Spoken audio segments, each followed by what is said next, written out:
जो तुम देखते हो कि तुमने पिछले साल काफ़ी एफर्ट डाला था, बट कहीं-कहीं जो कमियाँ रह गई थी, वो तुम डिस्कवर कर पा रहे हो कि तुम्हें इज़ इन योर फेवर। अगर तुम लोग अर्ली 20s में अपने हो और फैमिली की तरफ से भी उस तरह से कोई प्रेशर नहीं आ रहा है और तुम्हारे अंदर से भी वो लूज़र वाली फीलिंग तुम्हारे अंदर से नहीं आ रही है कि मैंने जो है फिर से तुम्हें लग रहा है कि ये छोटी-छोटी कमियाँ मेरी रह गई थी, उनको कवर करूँगा तो मैं अगले साल कर सकता हूँ। तो तुम 2026 के सीयूईटी पीजी एग्जामिनेशंस को क्लियर करके जिन भी बच्चों का एडमिशन होना था उनका लगभग अब तक हो चुका है और इनफैक्ट अगस्त फर्स्ट वीक सेकंड वीक से तो शायद उनके क्लासेस भी शुरू हो चुके होंगे। तो लगभग सारे ही सेंट्रल यूनिवर्सिटीज में जितने स्पॉट राउंड एडमिशंस भी थे वो भी अब ऑलमोस्ट खत्म होने को आ रहे हैं। तो जितनों का भी एडमिशन हो चुका है सबको मेरी तरफ से कॉन्ग्रेचुलेशन और ऑल द बेस्ट है। आने वाले 2 साल तुम्हारा अच्छा निकले, नए नई चीजें तुम्हें सीखने को मिले और खूब ज्यादा जो है तुम एकेडमिकली ग्रो करो, या अगर कॉम्पिटेटिव एग्जामिनेशन देना चाहते हो तो उस पर भी तुम ज्यादा से ज्यादा ग्रो करो। यही तुम्हारे बड़े भैया का तुम सबके लिए विशेष रहेगा। बट वो बच्चे जिनका अनफॉर्चुनेटली इस साल एडमिशन नहीं हो पाया, उन बच्चों के लिए मैं आज इस वीडियो में बात करना चाहता हूँ। वो अपना आने वाला 1 साल किस तरीके से यूज कर सकते हैं या आने वाले करियर को किस तरीके से शेप कर सकते हैं, मैं किस तरह से उन बच्चों का हेल्प कर सकता हूँ, उन सारी चीजों के बारे में आज बात करेंगे। तो चलो शुरू करते हैं। सबसे पहली चीज जो तुम्हें समझना है और तुम्हें एक्सेप्ट करना है कि सीयूईटी पीजी एग्जामिनेशन जो है ओवर द टाइम ये एक बहुत ही ज्यादा difficult national level competitive examination बन चुका है। इसका क्लियरिंग रेशियो अब बहुत कम होता जा रहा है वक्त के साथ। तो इस चीज को तुम्हें एक्सेप्ट करना पड़ेगा कि हाँ, तुमने एक काफी मुश्किल एग्जामिनेशन के लिए प्रिपेयर किया था, काफी मुश्किल एग्जामिनेशन के लिए अटेम्प्ट किया था। तो इस पे जाहिर सी बात है कि किसी बच्चे का क्लियर होगा और किसी बच्चे का क्लियर नहीं होगा। तो तुम्हें उस चीज को सबसे पहले एक्सेप्ट करना पड़ेगा। दूसरी बात यह है कि just like any other competitive examination, इस एग्जामिनेशन को क्लियर करना या क्लियर ना करना तुम्हारे इंटेलिजेंस का बेंचमार्क नहीं है, तुम्हारे इंटेलिजेंस का डिटर्मिनेंट नहीं है। कहने का ये मतलब है कि जो लोग इसको क्लियर कर जाते हैं उसका ये मतलब नहीं है कि वो एक्सेप्शनली बहुत ज्यादा ब्रिलियंट है पॉलिटिकल साइंस में, या फिर जो बच्चे इसको नहीं क्लियर कर पाते हैं उसका ये मतलब नहीं है कि वो लोग कुछ भी नहीं जानते हैं पॉलिटिकल साइंस के बारे में और अपने जिंदगी या करियर में कुछ भी नहीं कर पाएंगे। ये बिल्कुल भी नहीं है। Having said all of this things, एक और इंपॉर्टेंट बात जो है वो मैं ये कहना चाहता हूँ कि सीयूईटी पीजी एग्जामिनेशन जो है वो सिर्फ और सिर्फ एक यूनिवर्सिटी में एडमिशन लेने का एग्जामिनेशन है। किसी टॉप सेंट्रल यूनिवर्सिटी में इस देश में एमए करने के लिए जो एडमिशन लेने का एग्जामिनेशन है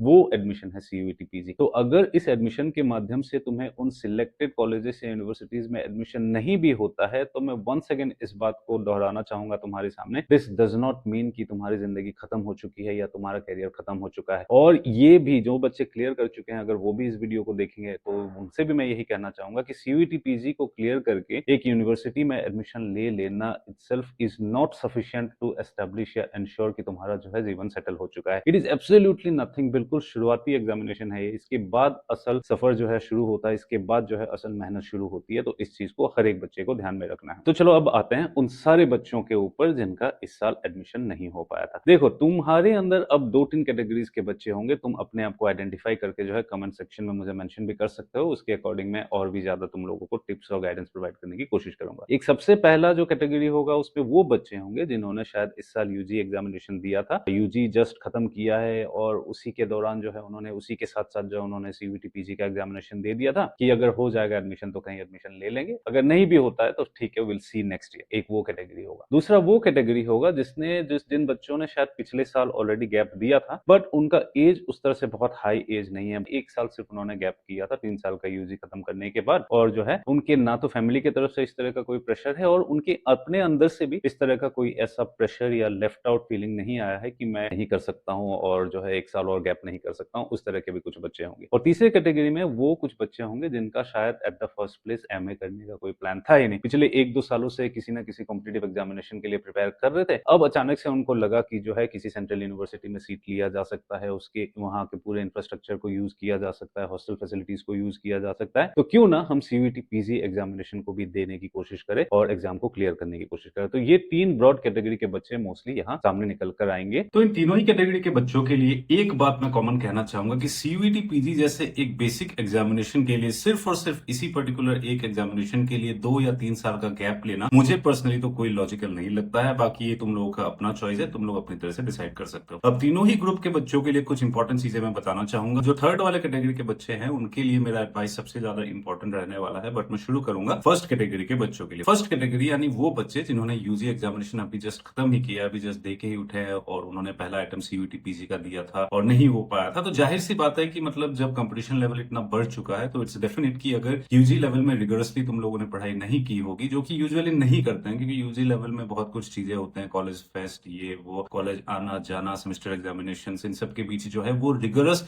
एक कॉम्पिटिटिव एग्जामिनेशन के लिए जिस तरह की प्रिपरेशन की रिक्वायरमेंट होती है वो नहीं हो पाता है, तो इसीलिए ये कई बार कॉमन है कि बिल्कुल फ्रेशर जो है शायद नहीं क्लियर कर पाते हैं इसको। बट अगर टाइम देते हैं अपने थर्ड ईयर में ही, अगर तुम लोग टाइम देना शुरू कर देते हो फिफ्थ सेमेस्टर के आसपास से, तो ये एग्जाम तुम लोग कंटिन्यू देते हुए भी क्लियर कर सकते हो। बट अगर नहीं क्लियर किया इस बार, तो तुम लोग जो है सोच सकते हो, सबसे सेफ कैटेगरी में तुम भी लोग फॉल करते हो, you guys can think of taking 1 year complete gap, क्योंकि 1 ईयर कंप्लीट होता भी नहीं है। जून जुलाई के आसपास जो है तुम्हारे एग्जामिनेशन आते हैं, और नेक्स्ट जो सीयूईटी पीजी का साइकिल शुरू हो जाएगा वो लगभग फरवरी मार्च के आसपास से ही जो है फॉर्म्स भरना, ये करना वो सारी चीजें शुरू हो जाएंगी। तो तुम लोग जो है ये कुछ महीनों का एक गैप ले सकते हो अच्छी तरीके से अपने फाउंडेशन को क्रिएट करने के लिए, अपने फाउंडेशन को कवर करने के लिए, क्योंकि यूजी लेवल में ऐसा टाइम कई बार नहीं मिलता है कि चीजें जो है इन डेप्थ तुम लोग पढ़ पाओ। तो you can take it as a good opportunity कि मैं जो है 7-8 महीने 10 महीने जो है रुक जाता हूँ, रुक के अच्छी तरीके से फाउंडेशन को अपना कवर करता हूँ, फिर सीयूईटी पीजी एग्जामिनेशन दे दूंगा। अगर एडमिशन अगले साल हो जाता है तो ठीक है, अगर नहीं होता है तो विल सी। उस वक्त का स्ट्रेटेजी जो है वो मैं अब नेक्स्ट कैटेगरी के बच्चों के बारे में जब बात करूंगा तब तुम्हें वो बात समझ में आ जाएगी। अब सेकंड कैटेगरी के बच्चों के बारे में बात करता हूँ, जिन्होंने यूजी एग्जामिनेशन शायद पिछले साल खत्म कर दिया था, 1 साल का गैप ऑलरेडी ले चुके थे, उसके बाद भी जो है सीयूईटी एग्जामिनेशन में इस बार अच्छे स्कोर्स नहीं ला पाया, जिसके चलते अपने डिजायर्ड, अपने चाहने वाले यूनिवर्सिटीज में उनका एडमिशन नहीं हो पाया। तो इन बच्चों को जो है आने वाले टाइम पे क्या करना है उसके बारे में अब बात करते हैं। देखो, इस टाइम पे तुम्हें सबसे पहली चीज जो करनी है, तुम्हें इंट्रोस्पेक्शन करना है अपने पिछले साल के बारे में। पिछला जो साल निकला था, जिसको तुम लोगों ने रखा था कि तुम प्रिपेयर करके सीयूईटी पीजी एग्जामिनेशन को दोगे,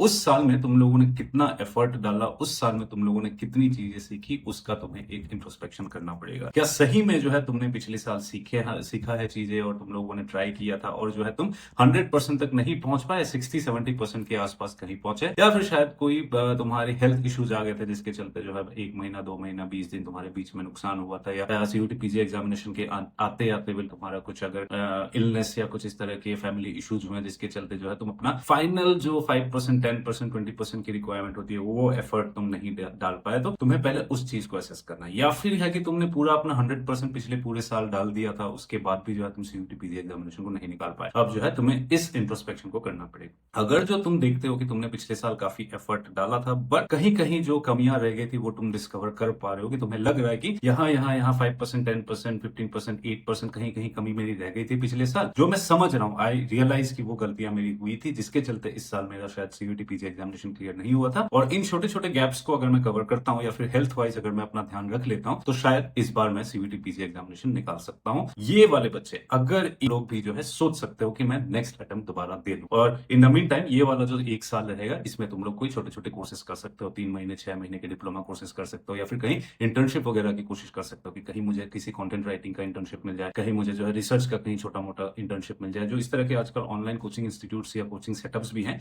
वो भी जो है तुम्हारे जैसे बच्चों को कभी कभी कुछ कुछ काम दे देता है कि रीडिंग मटेरियल को कंपाइल करने का कुछ काम दे दिया। तो इस तरह का अगर कुछ काम का एक्सपोजर तुम लोग ले पाओ, और कुछ अगर सीख पाओ कि एआई का कोई छोटा सा कोर्स कर लिया, जैसे कि कोर्सेरा हो गया या यूडेमी हो गया, इन सब चीजों से अगर तुम कोई छोटे छोटे बेसिक कोर्सेज कर सकते हो 3 महीने 6 महीने के लिए, तो वो साइमल्टेनियसली करके, और राइटिंग स्किल्स वगैरह अगर डेवलप करना चाहो तो राइटिंग स्किल्स वगैरह के कोई कोर्सेज अगर कर सकते हो तुम लोग करके, ये 8 महीने 10 महीने जो है तुम लोग उस पर टाइम लगा के पिछले साल जो भी लिमिटेशंस तुमने डिस्कवर किए थे, उन लिमिटेशंस को कवर अप करके तुम लोग जो है इस साल भी रुक के अगले साल सीयूईटी पीजी एग्जामिनेशन देने का सोच सकते हो। और अब इसी सेकंड ग्रुप के अंदर अगर इंट्रोस्पेक्शन करने के बाद तुम्हें ये चीज रियलाइज होती है कि या तो मैंने अपना 100% एफर्ट पिछले साल दे दिया था, अपना बेस्ट एफर्ट मैंने पिछले साल दे दिया था, इससे बेहतर मैं नहीं कर सकता हूँ, मेरी कोई कमी मुझे नहीं समझ में आ रही है, जो मेरे तरफ से करना था वो मैं सारा पिछले साल कर दिया था, फिर भी सीयूईटी पीजी एग्जामिनेशन मेरा इस साल क्लियर नहीं हुआ। अगर ये तुम्हारा इंट्रोस्पेक्शन के बाद रिजल्ट आता है, या फिर तुम बिल्कुल क्लूलेस हो कि तुमने क्या गलत किया या तुम्हें जो क्या कमी रह गई थी पिछले साल, अगर इस तरह के तुम्हारे दिमाग में जो है चीजें आ रही है इंट्रोस्पेक्शन के बाद, अगर इस तरह का एक असेसमेंट तुम्हारे सामने आ रहा है, या फिर तुम्हारा एज जो है थोड़ा सा 25 के आसपास है, 25 को क्रॉस करता हुआ जा रहा है, तब जो है तुम्हें रिकंसिडर करना चाहिए ड्रॉप करने के आइडिया को। You should not be thinking of dropping 1 more year and then appearing once again for CUET PG examination, क्योंकि तुम ऑलरेडी, तुम्हें लग रहा है कि तुम अपना 100% एफर्ट दे चुके थे, इससे ज्यादा तुम नहीं दे सकते। तो in your case you should not, I think you should not be waiting for another year, एक और साल ड्रॉप करके एक और बार सीयूईटी पीजी एग्जामिनेशन देने की कोशिश तुम्हें नहीं करनी चाहिए। There are other universities as well जहां एडमिशन हो सकता है। स्टेट यूनिवर्सिटीज में सीयूईटी पीजी की रिक्वायरमेंट नहीं है, अब तक भी कहीं कहीं एडमिशन चल रहे होंगे। प्राइवेट यूनिवर्सिटीज भी है, ए कैटेगरी के प्राइवेट यूनिवर्सिटीज है जहां शायद फी थोड़ा सा ज्यादा रहता होगा। फिर बी कैटेगरी के भी यूनिवर्सिटीज है जहाँ फी बहुत ज्यादा नहीं है और अच्छी खासी पढ़ाई होती है, अच्छा खासा फैकल्टी है, उनके पास अच्छा खासा एक्सपोजर है। उन तरह के कुछ प्राइवेट यूनिवर्सिटीज में भी जा सकते हो। वैसे बाय द वे ये भी एक पॉइंट है कि कुछ कुछ बच्चों का मेरे को मैसेज आ रहा था, कुछ कुछ कमेंट्स वगैरह भी आ रहे थे कि भैया कुछ स्पेसिफिक प्राइवेट यूनिवर्सिटीज के बारे में भी हमें रिकमेंड कीजिए कि जहाँ जो है बेसिक अच्छे लेवल के, ठीक ठाक लेवल के फैकल्टी हैं और अच्छे खासा पढ़ाई जहाँ होती है, रिगरस एजुकेशन हो रहा है एमए लेवल पे, कुछ वो बताइए। तो अगर तुम लोगों को सही में चाहिए कि कुछ प्राइवेट यूनिवर्सिटीज का भी इंफॉर्मेशन, दिल्ली एनसीआर हो गया या फिर गुजरात हो गया, राजस्थान हो गया, इन सब एरियाज के कुछ अगर यूनिवर्सिटीज के बारे में भी, प्राइवेट यूनिवर्सिटीज के बारे में भी तुम लोग जानना चाहते हो तो कमेंट सेक्शन में मुझे मेंशन कर सकते हो। मैं थोड़ा सा एनालिसिस करके, फैकल्टी वगैरह से बात करके, मिलके, जरूरत पड़े तो यूनिवर्सिटी कैंपस में विजिट भी करके जो है तुम लोग के लिए एक वीडियो लाने की कोशिश करूंगा। अब सबसे इंपॉर्टेंट थर्ड कैटेगरी वाले मेरे भाई बहन जो कि किसी गवर्नमेंट कॉम्पिटिटिव एग्जामिनेशन के लिए काफी टाइम से प्रिपेयर कर रहे हैं और अब जो है अचानक से उनको लग रहा है कि हमें सीयूईटी पीजी एग्जामिनेशन को देना चाहिए, किसी सेंट्रल यूनिवर्सिटी में एमए के लिए एडमिशन लेना चाहिए, उन लोगों के लिए कुछ इंपॉर्टेंट एडवाइस मैं देना चाहूंगा। बट एडवाइस में जाने से पहले एक पॉइंट तुम लोगों को मैं दिल से कहना चाहता हूं कि please stop putting examinations in A hierarchical level. क्योंकि तुम इस देश के सबसे एडवांस्ड एग्जामिनेशन के लिए प्रिपेयर कर रहे हो तो प्लीज इस चीज को अपने अंदर मत आने देना कि तुम सिर्फ प्रिपरेशन करने मात्र से ही जो है तुम बहुत ज्यादा सुपीरियर हो चुके हो इस देश के बाकी बच्चों के कंपैरिजन में, कि मतलब किसी भी एग्जामिनेशन में बैठ के जो है तुम एग्जाम को क्लियर कर सकते हो। Please do not have this sense of hierarchy with in you, क्योंकि सारे ही जितने भी कॉम्पिटिटिव एग्जामिनेशन है उन सारे ही एग्जामिनेशन के लेवल्स अलग अलग होते हैं, सबके पैटर्न्स अलग अलग होते हैं, सबके स्ट्रक्चर्स अलग अलग होते हैं। इसका ये बिल्कुल भी मतलब नहीं है कि तुम जो है पीएसआर ऑप्शनल की अगर तैयारी कर रहे हो तो बिल्कुल तुम्हारे लिए केक वॉक है सीयूईटी पीजी एग्जामिनेशन, वो बिल्कुल भी ऐसा नहीं होता है। क्योंकि सबके अलग अलग पैटर्न होते हैं, सबके रिक्वायरमेंट्स अलग अलग होते हैं। तुम जो पूरे साल लगा के जो पीएसआर ऑप्शनल या जीएस2 के लिए, इंडियन पॉलिटी के लिए जब तुम प्रिपेयर करते हो वो एक कंप्लीटली डिफरेंट माइंडसेट से प्रिपेयर करते हो और सीयूईटी जैसे एग्जामिनेशन में एनटीए जो है बिल्कुल ही एक सेपरेट माइंडसेट से क्वेश्चंस पूछना शुरू करते हैं, जिसके चलते कई बार जब तुम इस sense of superiority, sense of hierarchy को लेके जब इन तरह के एग्जामिनेशंस को भर देते हो कि मतलब मेरा तो एग्जाम हो ही, मेरा जो है एडमिशन हो ही जाएगा फलाने यूनिवर्सिटी में, फलाने हॉस्टल में, तो कई बार जो है तुम लोगों को एक डिप्रेशन का भी सामना करना पड़ सकता है कि मतलब मैं यूपीएससी की तैयारी करके जो है सीयूईटी जैसे एग्जाम को नहीं क्लियर कर पाया हूं। तो इस तरह का एक सेल्फ डाउट कई बार मन में आने की पॉसिबिलिटीज रहते हैं। तो इसीलिए मैं दोबारा कहता हूं कि ये सेंस ऑफ हायरार्की वाला फीलिंग अपने अंदर प्लीज मत रखना। All of you are aspirants, all of you are students, तो तैयारी करो और किसी भी एग्जामिनेशन को अगर देते हो तो उस एग्जामिनेशन को थोड़ा सा रिस्पेक्ट दो, उसके पर्टिकुलर पैटर्न, उसके पर्टिकुलर स्ट्रक्चर को फॉलो करके जो है उस पर थोड़ा सा टाइम देने की कोशिश करो। That is one thing. अब इन तरह के जो बच्चे हैं उनको क्या करना चाहिए कि अगर इस साल सीयूईटी पीजी दे रहे थे और सीयूईटी पीजी नहीं क्लियर हुआ, कहीं एडमिशन नहीं हुआ, तो व्हाट नेक्स्ट। अब इस कैटेगरी के अंदर भी तुम्हें फर्दर अपने आप को समझने की कोशिश करनी पड़ेगी कि पहली बात तो ये है कि तुम क्यों एमए में जाना चाह रहे हो। क्या तुम्हारे अंदर से वो बर्नआउट वाली फीलिंग आ रही है कि अब शायद मैं जो है सिविल सर्विसेज एग्जामिनेशन को मैं भी नहीं क्लियर कर पाऊंगा, मुझे एक ऑल्टरनेट करियर की आवश्यकता है, मुझे जो है एमए करने की जरूरत है, मुझे जो है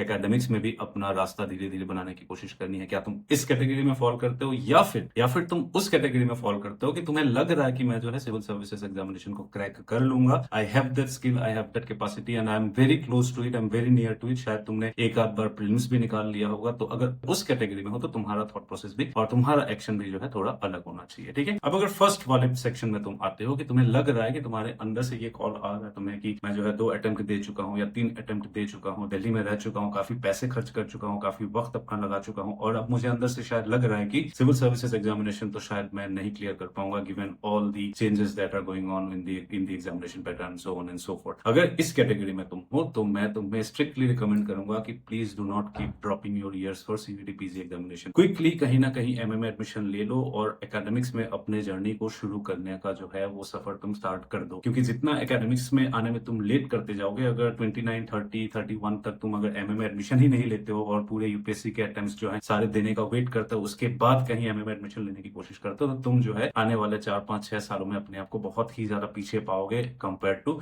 other younger folks that are now coming up, जो कि ऑलरेडी शायद एमए में एडमिशन ले चुके हैं, जिनकी शायद फर्स्ट प्रायोरिटी है एकेडमिक्स और वो जो है उस तरीके से अपना रास्ता, अपना सफर शुरू कर चुके हैं। तो प्लीज बी वेरी केयरफुल। आने वाले वक्त में मैं ये प्रैक्टिकल एग्जांपल से बोल रहा हूँ, मैं लोगों को देख के बोल रहा हूँ ये चीज जो है। कई लोग रुके रहते हैं 30 साल तक की उम्र तक जो है रुके रहते हैं, उसके बाद वो एकेडमिक्स में जाने की कोशिश करते हैं, 30 साल, 28 साल, 29 साल की उम्र में जो है एमए में एडमिशन लेने की कोशिश करते हैं। उसके बाद जो है ना उनका जेआरएफ का एज बच जाता है, जेआरएफ का एज भी निकल जाता है, उसके बाद जो है वो यूजीसी नेट को भी कई सालों तक नहीं क्लियर कर पाते हैं। उसके बाद जो है हर चीज, पीएचडी में एडमिशन के लिए भी एक बहुत बड़ा जो है क्राइसिस सिचुएशन वो फेस करते हैं। तो इससे बचने के लिए तुम जो है अगर फर्स्ट, थर्ड ग्रुप के फर्स्ट सेक्शन में अगर तुम फॉलो करते करते हो तो क्विकली स्टेट यूनिवर्सिटी हो, कोई प्राइवेट यूनिवर्सिटी हो, कहीं डिस्टेंस मोड ऑफ एजुकेशन हो, कहीं से भी अपने पोस्ट ग्रेजुएशन में एडमिशन लेके अपना सफर शुरू कर दो। आगे चल के जो दूसरे ग्रुप के बच्चे होंगे इसमें, जिनको लग रहा है कि सिविल सर्विसेज की प्रिपरेशन मेरी बहुत अच्छी चल रही है, एसएससी का प्रिपरेशन जो है मेरा बहुत अच्छा चल रहा है, just to test myself, just to test my intelligence, और एक बार बस तुक्का मार के कोशिश करने के लिए मैंने सीयूटी पीजी एग्जामिनेशन को दे दिया था, उन बच्चों को भी मेरा यही रिकमेंडेशन रहेगा कि प्लीज अपना जो है टाइम, अपना जो पूरा एक फ्लो रहता है उस फ्लो को ब्रेक मत करो इन तरह के एग्जामिनेशंस को देखकर, ठीक है। एक जो तुम्हारा लॉन्ग टर्म गोल है, 1 साल 1.5 साल का जो लॉन्ग टर्म गोल है, उसके बीच जो है तुम अगर डिटूर लेके कोई दूसरा एग्जामिनेशन देने की कोशिश करते हो तो क्या है, तुम्हारा वो फ्लो थोड़ा सा ब्रेक हो जाता है। क्योंकि कुछ भी हो जाए, जितने भी तुम ना चाहो, जितने भी तुम ना सोचो, बट अगर एग्जामिनेशन सीयूईटी का आ जाएगा तो हफ्ता, 2 हफ्ता, 10 दिन, 15 दिन, 20 दिन, 1 महीना तो तुम कैसे भी करके लगाओगे ही प्रीवियस ईयर क्वेश्चंस को चेक करने में, प्रैक्टिस करने में। तो इसमें जो है तुम्हारा एक ब्रेक बन जाएगा, जिसके चलते तुम्हें थोड़ी सी प्रॉब्लम होगी। और अगर बाई चांस, मैंने पहले ही बोला कि और अगर बाई चांस जो है नहीं क्लियर कर पाते हो तो एक सेंस ऑफ डाउट तुम्हारे अंदर आ जाता है। तो इसीलिए तुम्हें भी मेरा यही रिकमेंडेशन रहेगा कि try to avoid it appearing again and again for CUET PG जैसे एग्जामिनेशन, क्योंकि अननेसेसरी तुम्हें तो करना है ही नहीं। तुम्हें खुद लग रहा है कि तुम जो है यूपीएससी एग्जामिनेशन निकाल सकते हो 1 अटेम्प्ट या 2 अटेम्प्ट आगे जाके, तो क्यों अननेसेसरी किसी एक जूनियर का जो है तुम लोग सीट लेने की पॉसिबिलिटी या अपॉर्चुनिटी को वेस्ट करने की कोशिश करते हो। Please do not do it, ठीक है। सो मुझे लग रहा है कि ये जो एक सम अप करके मैंने सारे ही सेक्शंस के बच्चों के लिए बात करी है, I think it will be helpful for you. अगर हेल्पफुल होता है तो कमेंट में मेंशन कर सकते हो, यार दोस्तों के साथ भी शेयर कर सकते हो। All the best.